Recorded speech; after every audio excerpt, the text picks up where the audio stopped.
أعوذ بالله من الشيطان الرجيم بسم الله الرحمن الرحيم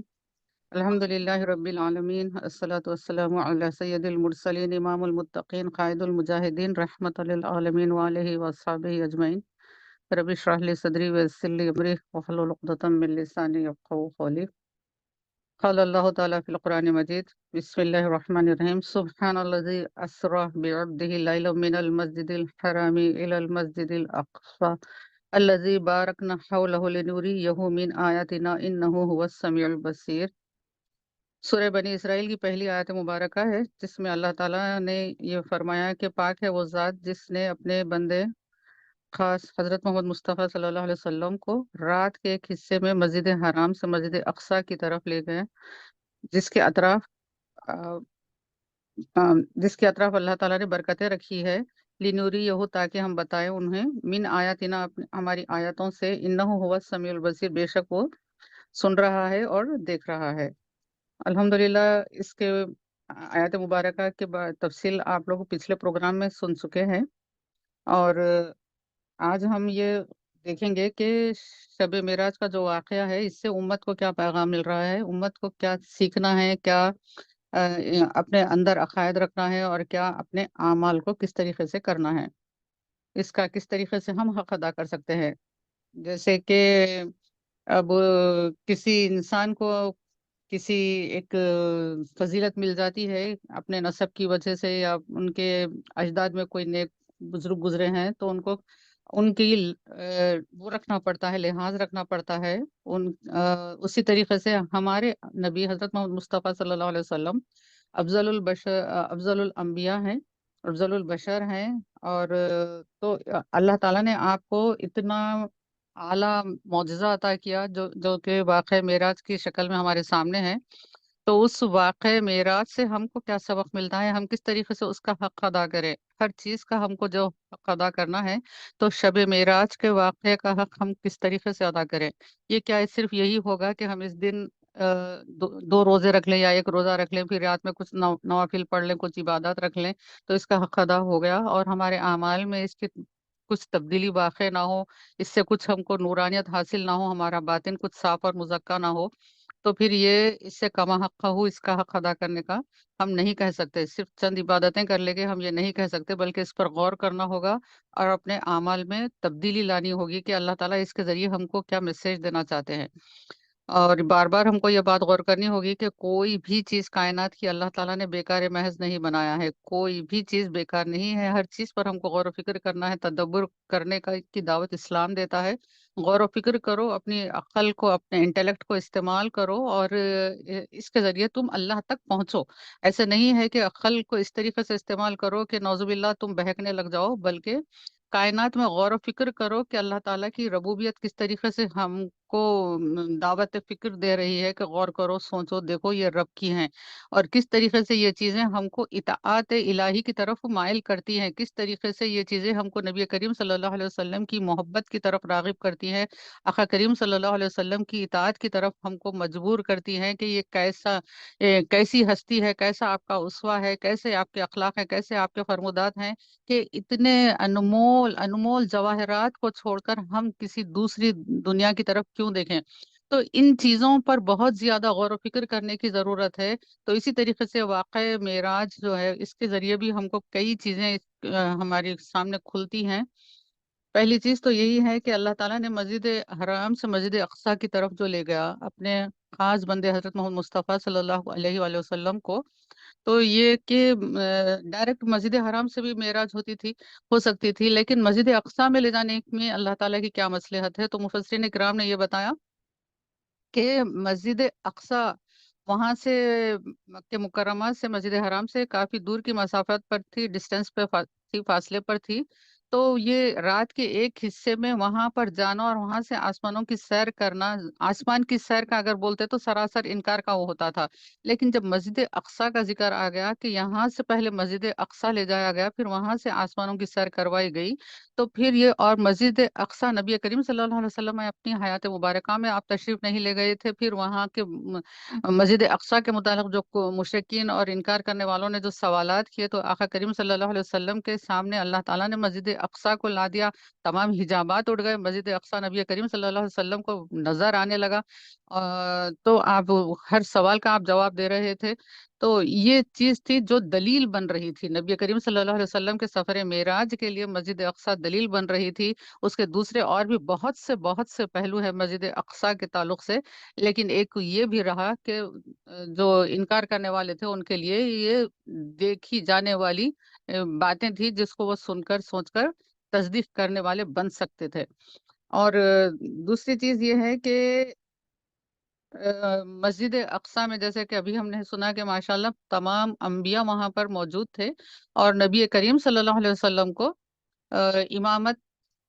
کے مقام پر اللہ تعالیٰ نے کھڑے کرنے کا حکم دیا، حضرت جبریل علیہ السلام نے کیا تو امام الانبیاء بنے۔ تو یہ بہت ہے کہ یہ جیسے کہ وہاں پر دیکھا گیا تھا کہ عالم ارواح میں اللہ تعالیٰ نے تمام انبیاء سے ایک میثاق لیا تھا کہ جب یہ نبی آئیں گے تو سب لوگ جو ہے ان پر ایمان لانا، اور وہ نبی آئیں گے جو تمہارے پاس جو کتاب ہے اس کی تصدیق کریں گے۔ تو ہم دیکھتے ہیں کہ ہم کو ہمارے نبی نے یہی تعلیم دیا ہے کہ جو بھی اللہ تعالیٰ کے پچھلے انبیاء تھے، پچھلے اللہ تعالیٰ کی جو بھی کتب ہیں، ہم ان تمام پر ایمان لاتے ہیں، اور ہر ایک کو ہم برابر سمجھتے ہیں کہ یہ اللہ کے نبی ہیں، اللہ کے رسول ہیں، یہ اللہ کا کلام ہے۔ اور لیکن آج کل اگر اس کی تحریف شدہ شکل سامنے ہو تو وہ کتاب وہ نہیں ہے جو اوریجنل تھی، جس پر ہمارا ایمان ہو۔ تو بہرحال یہ اس طریقے سے تھا۔ اب جب یہاں پر یہ تمام انبیاء تھے تو یہاں پر یہ تمام انبیاء نبی کریم صلی اللہ علیہ وسلم کی امامت میں نماز ادا کرنے کا شرف حاصل کیے۔ اب ہم دیکھتے ہیں کہ نبی کریم صلی اللہ علیہ وسلم کی سیرت طیبہ میں جیسے کہ ہم نے یہ دیکھا کہ ایک ایسا سال آیا جبکہ شعیب ابی طالب سے آپ وہاں سے سماجی مقاطعہ جو کیا گیا تھا، سوشل بائیکاٹ جو کیا گیا تھا، اس کو پورا کرنے کا 3 سال کی مدت پورا کرنے کے بعد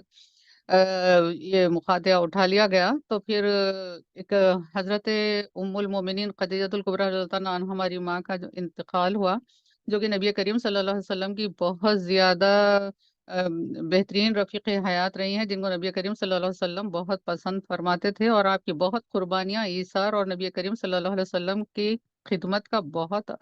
ریکارڈ ہے حضرت خدیجۃ الکبریٰ رضی اللہ تعالیٰ عنہا کا۔ تو آپ کی انتقال ہوا، اور پھر اس کے بعد چند ہی دنوں میں حضرت ابو طالب کا بھی انتقال ہوا۔ تو یہ دو ہستیاں ایسی جو کہ نبی کریم صلی اللہ علیہ وسلم کے ساتھ بہت زیادہ وابستگی رہی، انسیت رہی، اور یہ بہت زیادہ دیکھنے والے تھے۔ تو یہ دونوں جب وصال ہوا ان کا، تو جو لازمی بات ہے، جو صدمہ ہوا آقا کریم صلی اللہ علیہ وسلم کو، پھر اس کے بعد آپ طائف کے سفر پر گئے کہ وہاں پر تبلیغ کی جائے، تو وہاں پر جانے کے بعد جو واقعہ ہوا آپ لوگ واقف ہیں کہ کس طریقے سے وہاں کے لوگوں نے معاملہ کیا کہ انہوں نے اسلام کو قبول بھی نہیں کیا، اور دوسرے نبی کریم صلی اللہ علیہ وسلم کی طرف اوباش بچوں کو لگا کر پتھر برسانے کے لیے کہا گیا، اور نبی کریم صلی اللہ علیہ وسلم کے پائے اقدس سے لوح مبارک نکلا اور بہت زیادہ تکلیف ہوئی۔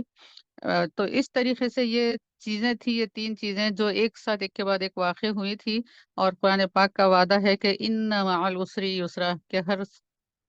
سختی کے بعد آسانی ہے۔ تو اللہ تعالیٰ اپنے حبیب کو ان رنجشوں کے بعد جو اتنی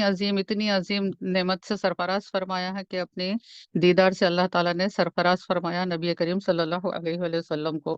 اور پھر اس کے بعد ہم یہ دیکھتے ہیں کہ نبی کریم صلی اللہ علیہ وآلہ وسلم کو واقع معراج سے پہلے شرح صدر کیا گیا، اور یہ بات بتائی جاتی ہے کہ آپ کا شرح صدر بچپن میں ایک مرتبہ ہوا، اور نوجوانی کی حالت میں ایک مرتبہ ہوا، اور بزرگی کی حالت میں ایک مرتبہ ہوا، جیسے کہ سفر معراج کے وقت ہے۔ تو یہ کہ جیسے بات بتائی جاتی ہے، قرآن پاک میں بھی کہا گیا ہے کہ ہر رسول نبی ہوتے ہیں، ہر رسول انسان ہی ہوتے ہیں، بشر ہی ہوتے ہیں۔ تو یہ بشریت کے جو تقاضے تھے جو قلب کے اندر، تو اللہ تعالیٰ نے اس قلب اطہر کو پوری طریقے سے اس بشریت کو خالی کر دیا تھا۔ ایسے بشر تھے جن کی بشریت کو اللہ تعالیٰ نے قلب سے نکال دیا تھا۔ یہ نبی کریم صلی اللہ علیہ وسلم کا معجزہ ہے کہ آپ کو شرح صدر کے ذریعے آپ کے سینے مبارک کو چاک کر کر، آپ کے قلب اطہر کو نکال کر، اس کے اندر سے جو بشریت کی جو چیزیں ہوتی ہیں انسان کے دل میں، وہ چیزیں نکال دی گئیں، اور اس کو نور سے بھر دیا گیا، اور اللہ تعالیٰ نے اس قلب کو ایسی اب قوت عطا کی کہ یہ اللہ تعالیٰ سے ہم کلامی کا تحمل پا سکے، اور اللہ تعالیٰ سے کے دیدار کا تحمل پا سکے۔ اس طریقے سے یہ قلب کو اس طریقے سے بشریت کے تمام تقاضوں سے مزکہ کر دیا گیا تھا۔ تو یہ چیز ہم کو بھی دعوت غور و فکر دیتی ہے کہ ہم اپنے قلب کی صفائی کی طرف متوجہ ہو اور بیکار باتوں سے اپنے آپ کو بچائے رکھے۔ میری بہنوں، تھوڑا ہم کو اپنے ویژن کو ایکسپینڈ کرنے کی ضرورت ہے، اپنی سوچوں کو وسعت دینے کی ضرورت ہے، اپنے مقاصد کو عظیم بنانے کی ضرورت ہے۔ گھٹیا لیول کے مقاصد کے لیے، نچلی سطح کے مقاصد کے لیے جینا یہ انسان کے لیے اشرف المخلوقات کے لیول کے لیے کے برابر نہیں ہوتا ہے۔ اس کو اپنے اشرف المخلوقات ہونے کا ثبوت دینے کے لیے اس کے اپنے باطن کو مزکا کرنے کی ضرورت ہے، اس کے قلب کو پاکیزہ کرنے کی ضرورت ہے۔ تو قلب کو پاکیزہ کرنے کے لیے جیسے کہ دیکھ رہے ہیں ہم کہ نور کو داخل کیا گیا تھا، اسی طریقے سے ہم کو بھی اللہ تعالیٰ کے ذکر کے ذریعے نبی کریم صلی اللہ علیہ وسلم پر درود و سلام کی کثرت کثرت کثرت کے ذریعے اپنے قلب کو منور کرنے کی ضرورت ہے۔ اور یہ اسی وقت ہوگا، یہ نور جب جائے گا تو انشاءاللہ ضرور جو ہے وہاں سے جو کثافتیں ہوتی ہیں، جو انسان کی جو چھوٹی فطرت کے جو چیزیں ہوتی ہیں وہ انشاءاللہ ضرور ضائع ہوں گی۔ اس کے لیے ہم کو عمل کرنے کی ضرورت ہے۔ سب سے پہلے تو غیر ضروری لایعنی چیزوں پر غور و فکر کرنا چھوڑ دیں۔ جو ایسی چیز جو ہم کو کچھ فائدہ نہیں دیتی ہے دنیا میں نہ آخرت میں، وہ ہم سے ہمارے ریسپانسبلٹیز کے دائرے میں آتی نہیں ہے، ہماری ذمہ داری نہیں ہے۔ ان سے ہم صرف تعلق کنارہ کش کرنا نہیں ہے، لیکن اس کو طرف توجہ نہیں دینا ہے۔ انسانوں کے ساتھ تعلقات تو برابر رکھنا ہے، لیکن ان کے ساتھ ویسے ہی تعلقات رکھیں، وہ بات چیت رکھیں، وہ تعلقات رکھیں جو ان کے لیے، ہمارے لیے، دونوں کے لیے، آخرت کے لیے فائدہ مند ہوتا ہے، یا دنیا کے لیے کچھ ضروری باتوں کے لیے ہماری ایک دوسرے سے تعاون ضروری ہو تو اتنی ہی گفتگو بہتر ہوتی ہے۔ تو کم گفتگو کرنے کا ہم اپنے آپ کو عادی بنا لیں اور ضرورت کے مطابق گفتگو کریں۔ اور پھر وہی بات آتی ہے کم کھانا اور کم سونا، یہ باتیں بھی ہوتی ہیں کیونکہ زیادہ شکم سیر ہو کر کھانے کی وجہ سے انسان کے اندر غفلت کے پردے آ جاتے ہیں، اور یہ بہت زیادہ روحانی منزلت کے بڑھانے میں بہت زیادہ رکاوٹ انسان کے لیے پیدا ہوتی ہے۔ اور میں یہ آج کل تو میں تو بہت زیادہ زور دے کر آپ لوگوں کو اس بات کی طرف توجہ دلانا چاہوں گی، کیونکہ یہ دور فتنوں کا دور ہے، اور بہت سے لوگ اب آج کل، پہلے تو خاص خاص لوگ کہا کرتے تھے، آج کل بہت سے لوگ دنیا کے ہر گوشے سے یہ کہنا شروع کر رہے ہیں کہ اللہ تعالیٰ ہم کو، ہماری اولاد کو، ہماری نسلوں میں سے مہدی علیہ السلام کی فوج میں داخل ہونے والا بنائے۔ تو مہدی علیہ السلام کی فوج میں وہی داخل ہوگا جس کا ایمان صحیح ہوگا، جس کے اخلاق صحیح ہوں گے، جس کا باطن صحیح ہوگا، وہی مہدی علیہ السلام کی فوج میں داخل ہوگا۔ جس کو باطن کی آنکھوں سے یہ نظر آئے کہ امام مہدی کی فوج میں رہنے کے لیے مجھ کو کیا کرنا ہے، امام مہدی کا امپورٹنس کیا ہے، ان کی فوج میں شامل ہونا کیوں ضروری ہے، یہ باطنی کیفیات جب ہوں گی، امام مہدی کا جب وہ اتنا چاہنے والا طلبگار بن جائے گا، کیوں آج انسانیت پکار رہی ہے امام مہدی کو کہ ان سے وہ جڑنا چاہتے ہیں، تو یہ چیز ہمارے اندر پیدا ہونا ہے۔ تو اب اس کے لیے کیا کرنا ہے؟ اس کے لیے کچھ کوشش کرنا پڑے گا۔ تو ہماری باطن کی اصلاح کرنا ہے، اپنے اولاد کی باطن کے تزکیے کی فکر کریں۔ للہ للہ للہ، بازار کے کھانوں کو چھوڑ دیجئے، بازار کے کھانوں کو چھوڑ دیجئے، ہوٹل کے کھانے منگا کر کھانا چھوڑ دیجئے، وہاں سے منگا کر کھائے، یہاں سے منگا کر کھائے، سویگی سے منگائے، زومیٹو سے منگا لیے۔ یہ ایک بہت زیادہ سوسائٹی میں ایک اپنا پوزیشن، اپنا اسٹیٹس، معاشی اپنا رعب بتانے کے لیے اس طریقے کی باتیں عام ہو رہی ہیں۔ یہ کیوں؟ کیا ہم اپنی اولاد کے پیٹ میں داخل کر رہے ہیں ایسی غذا جو نہ صرف ان کے باطن کو برباد کر رہی ہے بلکہ ان کی صحت کو بھی نقصان پہنچا رہی ہے؟ یہ بات میں آپ کے سامنے بڑے وثوق کے ساتھ رکھ رہی ہوں کہ یہ رپورٹ میں آیا ہے ریسرچ کی کہ حیدرآباد کے مرد حضرات میں انفرٹیلٹی کا ریٹ بڑھ رہا ہے۔ اب تک ہم سن رہے تھے کہ حیدرآباد میں شوگر کے پیشنٹس بہت زیادہ ہیں، اور وہ بھی حیدرآباد میں بھی پرانے شہر کے لوگوں میں زیادہ ڈائبٹیز ہے۔ اور اب یہ بات آ رہی ہے کہ حیدرآباد کے مرد حضرات میں انفرٹیلٹی کا ریٹ بڑھ رہا ہے۔ تو اور یہ بھی بتایا گیا ہے ریسرچ میں کہ اس کی وجہ کیا ہے؟ اس کی وجہ یہ ہے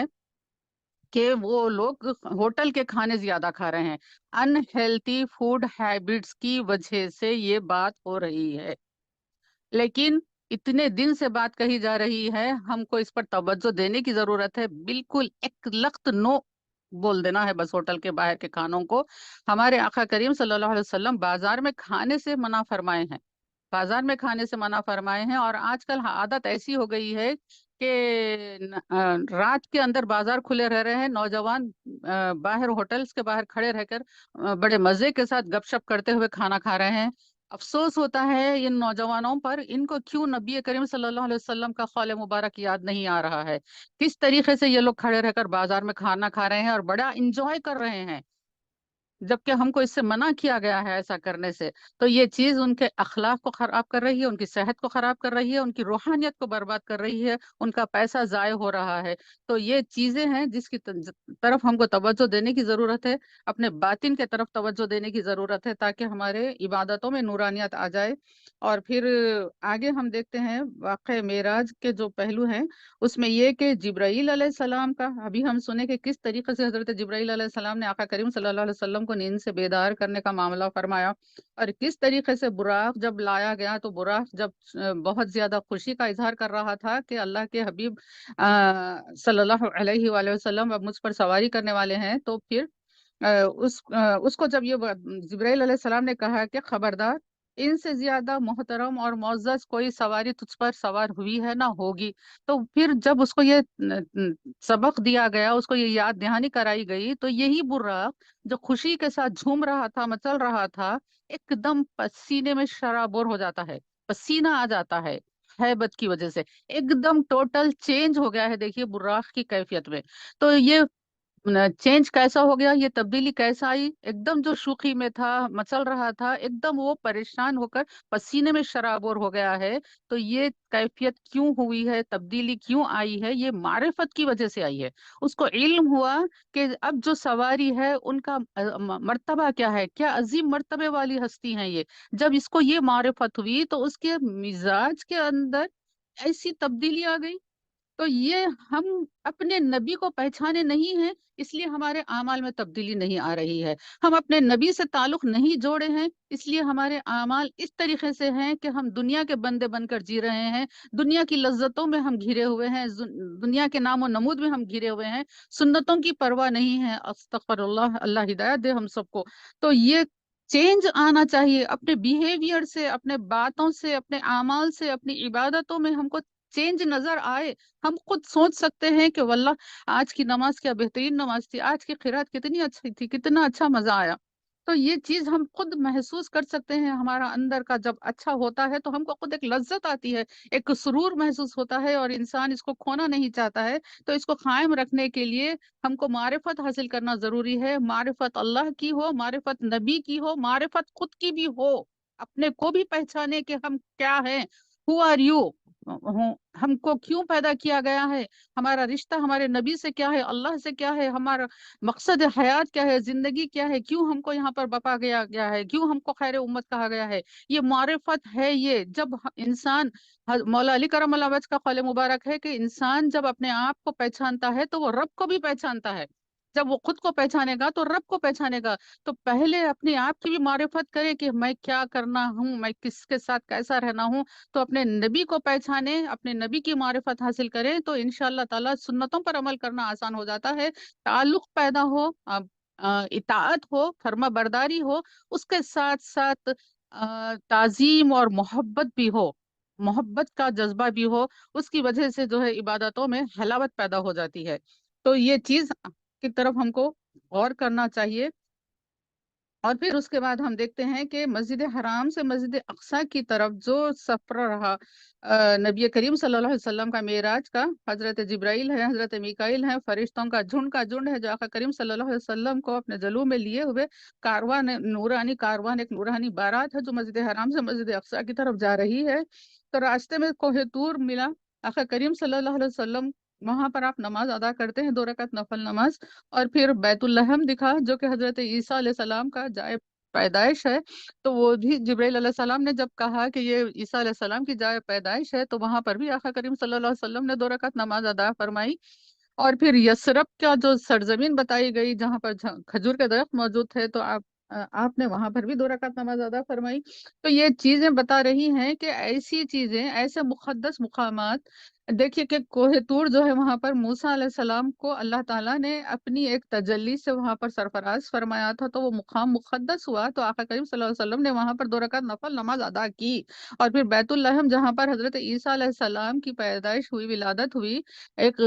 غیر فطری طریقے سے بغیر والد کے آپ کی ولادت ہوئی، تو وہ مقام بھی ایک مقدس مقام ہوا جس کو اللہ تعالیٰ نے اپنی نشانی کے لیے آپ کی پیدائش بنائی تھی، تو وہاں پر بھی آپ نے 2 رکعت نفل نماز ادا کی۔ اور یہاں پر یثرب جس کو مستقبل میں مدینۃ النبی بننا تھا،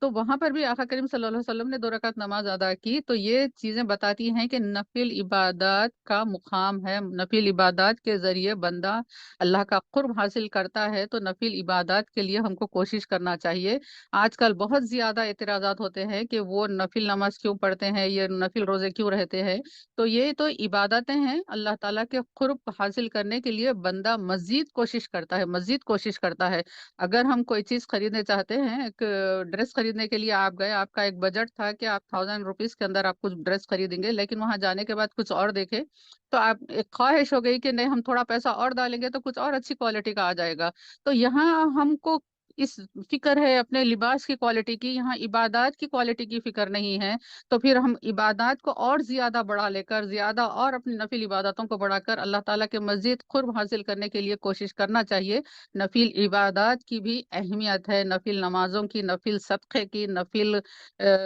روزوں کی، نمازوں کی، ہر چیز کی اہمیت ہے، اس کی طرف بھی ہم کو توجہ کرنا چاہیے کہ یہ نبی کریم صلی اللہ علیہ وسلم کا عمل شاعر اسلام کی تعظیم کا درس دیتا ہے۔ اور پھر اس کے بعد ہم دیکھتے ہیں کہ جب یہ قافلہ مبارک جا رہا تھا، تو نبی کریم صلی اللہ علیہ وسلم کے دائیں سے بائیں سے کچھ آوازیں دی گئی کہ ادھر توجہ فرمائیے، ادھر توجہ فرمائیے۔ نہ آپ نے اپنے دائیں طرف توجہ فرمائی، نہ بائیں طرف توجہ فرمائی۔ تو جبرائیل علیہ السلام نے بتایا کہ دائیں طرف کی جو آواز تھی وہ یہودیت کی آواز تھی، بائیں طرف کی جو آواز تھی وہ نصرانیت کی آواز تھی، عیسائیت کی آواز تھی، اور آپ نے بہت اچھا فرمایا جو کہ ان کی طرف توجہ نہیں کی۔ اگر آپ توجہ فرماتے تو آپ کی امت بھی انہی میں سے ہو جاتی۔ تو یہ ہے کہ انسان کو اپنے عمل میں استقامت کی ضرورت ہے، کانسنٹریشن اور توجہ کی اہمیت۔ جبریل علیہ السلام نے یہ بتایا آقا کریم صلی اللہ علیہ وسلم کو کہ اگر آپ اس جانب توجہ فرماتے تو آپ کی امت بھی انہی میں سے ہوتی۔ تو دل کہتا ہے کہ آج ہمارا جو ایمان ہے یہ آقا کریم صلی اللہ علیہ وسلم کے اس عمل کا صدقہ ہے کہ آقا کریم صلی اللہ علیہ وسلم کے اس مبارک عمل کی وجہ سے آپ کی امت کے ایمان کا تحفظ ہوا ہے۔ اور پھر ایک آواز یہ بھی دی گئی، ایک خوبصورت عورت نمودار ہوئی جو بہت ہی اپنے ناز اور ادا کے ساتھ اپنی جانب متوجہ کرنا چاہتی تھی، اور نبی کریم صلی اللہ علیہ وسلم اس جانب متوجہ نہیں ہوئے۔ تو جبریل علیہ السلام نے فرمایا کہ یہ دنیا تھی، اور یہ آپ کو اپنی جانب توجہ دلانا چاہ رہی تھی۔ تو نبی کریم صلی اللہ علیہ وسلم دنیا کی اس لاکھ کوشش کے باوجود آپ اس جانب توجہ نہیں دیے۔ تو اس طریقے سے ہم کو بھی یہاں پر دنیا کے محبت سے اپنے آپ کو بچانا ہے، اور اسلام کی جو بنیادی تعلیمات ہے اس کے مطابق اپنی زندگی گزارنا ہے، اور اپنی روحانیت کو بڑھانے کے لیے، باطن کی صفائی کے لیے مسلسل کوشش کرنا ہے۔ اور یہ ایسا پروسیس نہیں ہے کہ ایک مرتبہ کہ آپ جیسے کہ زیور کو پالش کر کے لا لیے اور بڑے اطمینان کے ساتھ تھوڑے دن پہنتے رہتے ہیں کہ اب اس کو بہت اچھی طریقے سے ہم استعمال کر سکتے ہیں، اس کی چمک میں، شائننگ میں کچھ فرق نہیں آئے گا۔ ایسی بات ایمان کی نہیں ہے، ایسی بات باطن کی نہیں ہے۔ یہ بہت زیادہ ایک بندے کو خبر بھی نہیں ہوتی ہے کہ کچھ ایسی بات یہ کہہ دیتا ہے جو بہت ہلکی سمجھتا تھا اپنے طور پر، لیکن اس بات کے ذریعے اس کا ایمان کہاں سے کہاں گر جاتا ہے، روحانیت کتنی نیچے چلے جاتی ہے۔ ویسے ہی ایک کام بندہ ایسا کرتا ہے جو اس کو معمولی سمجھتا تھا، لیکن وہ اللہ کی نظر میں ایسا مقبول ہوتا ہے کہ اس کی روحانیت کتنی ہی بلند ہو جاتی ہے۔ تو اس لیے بندے کو ہمیشہ محتاط رہنا ہے، اپنے آپ کو ہمیشہ ایک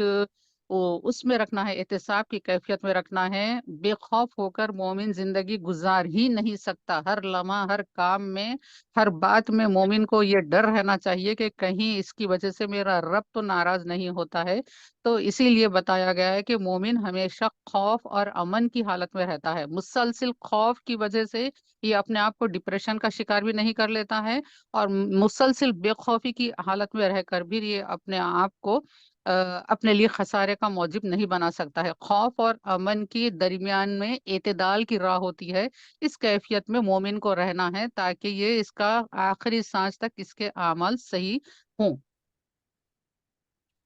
پھر اور آگے پھر ہم دیکھتے ہیں کہ اسی طریقے سے جو نبی کریم صلی اللہ علیہ وسلم کو اللہ تعالیٰ نے اپنی آیات دکھائیں وہ یہ کہ ایک بوڑھی عورت نظر آئی تھی،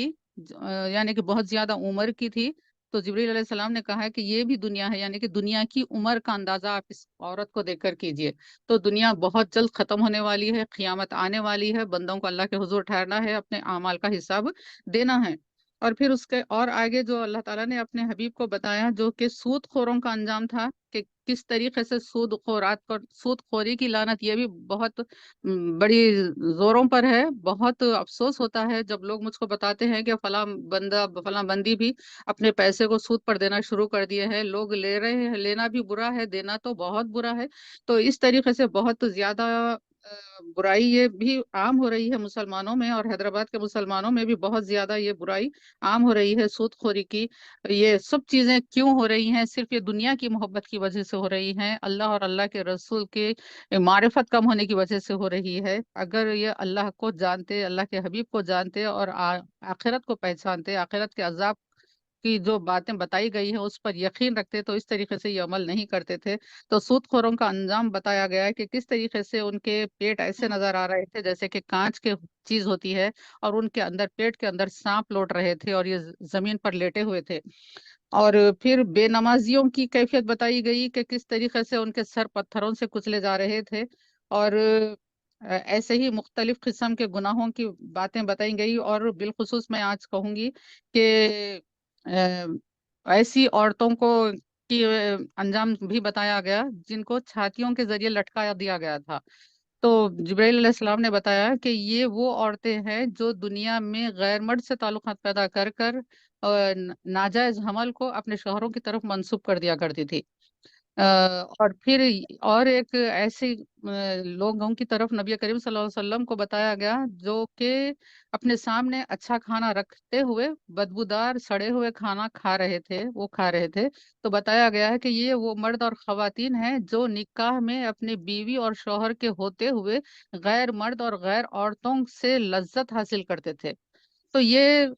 جس طریقے سے یہ بات بتائی گئی کہ زنا صرف شرمگاہ کا زنا نہیں ہے، زنا آنکھ کا بھی ہے، زنا کان کا بھی ہے، زنا زبان کا بھی ہے، زنا ہاتھ کا، ہر چیز کا ہے، انسان کا جسم کا ہر حصہ زنا کرتا ہے۔ تو اس لیے پردے کی اہمیت ہے، اس لیے حیا کی اہمیت ہے، اس لیے غیر محرم کے سامنے بے تکلفی کے ساتھ نکلنے سے بچنا چاہیے۔ جو رشتوں کے سامنے عورت کو نکلنے کی اجازت دی گئی ہے صرف انہی رشتوں کے سامنے عورت نکلے، اور ان سے ہٹ کر جن رشتوں سے پردہ کرنے کا حکم اسلام میں دے دیا گیا ہے ان سے پردہ لازمی ہے، لازمی ہے۔ ہم یہ کہتے ہیں کہ انہوں میرے بچے کے وجہ سے سامنے پیدا ہوئے سو ہے، انہوں ہمارے باپ کے وجہ سے، ہم چھوٹے تھے ان کے سامنے، یہ رشتے ہم اپنے بنا لیے سو ہے۔ کہ اللہ تعالیٰ فرمائے یا شریعت میں ہے کہ کوئی بڑا آدمی اگر تم ان کے سامنے پیدا ہوئے تو تم ان کے سامنے بے تکلف آیا جایا کرو؟ یہ باتیں نہیں ہیں، یہ اسلام میں اس طریقے کا رشتوں کا نہیں ہے، کچھ اس کی اصل ہی نہیں ہے۔ تو ہر نامحرم رشتے سے پردہ کرنا چاہیے، اور اگر ضرورت کے حساب سے بات کرنا ہو تو بات کرنے کے بھی آداب اسلام میں بتائے گئے کہ غیر محرم کے ساتھ آپ بات کر رہے ہیں تو آپ کا لہجہ کس طریقے سے ہو۔ اور پھر یہ جو تاکید کر دی گئی ہے اس پر تو بہت سختی سے ہم کو عمل کرنے کی ضرورت ہے کہ تنہائی میں کسی غیر عورت کے ساتھ کوئی غیر مرد تنہائی میں ہرگز نہ ملے، ہرگز نہ ملے۔ تو یہ بہت احتیاط کرنے کی ضرورت ہے۔ ضرورت کے حساب سے ہم سامنے چاہتے ہیں بات کر لے تو لوگوں کے ساتھ رہ کر بات کرے، اور تنہائی میں اکیلے ہرگز نہیں رہنا چاہیے، اس سے منع کر دیا گیا ہے۔ ہماری نفسیات کو ہمارے آقا بہتر جانتے ہیں، آپ نے فرمایا کہ ہرگز تنہائی میں کوئی کسی غیر محرم سے نہ ملے۔ اور وہ بزرگان دین نے یہ کہا کہ اگرچہ کہ وہ مقام کعبۃ اللہ ہو، اگرچہ کہ وہ مرد حسن بصری ہو، اگرچہ کہ وہ عورت رابعہ بصری ہوں، تو بھی میں یہ بات نہیں کہہ سکتا کہ کوئی غیر عورت غیر مرد کے ساتھ تنہائی میں بیٹھ کر علم بھی حاصل کرے۔ تو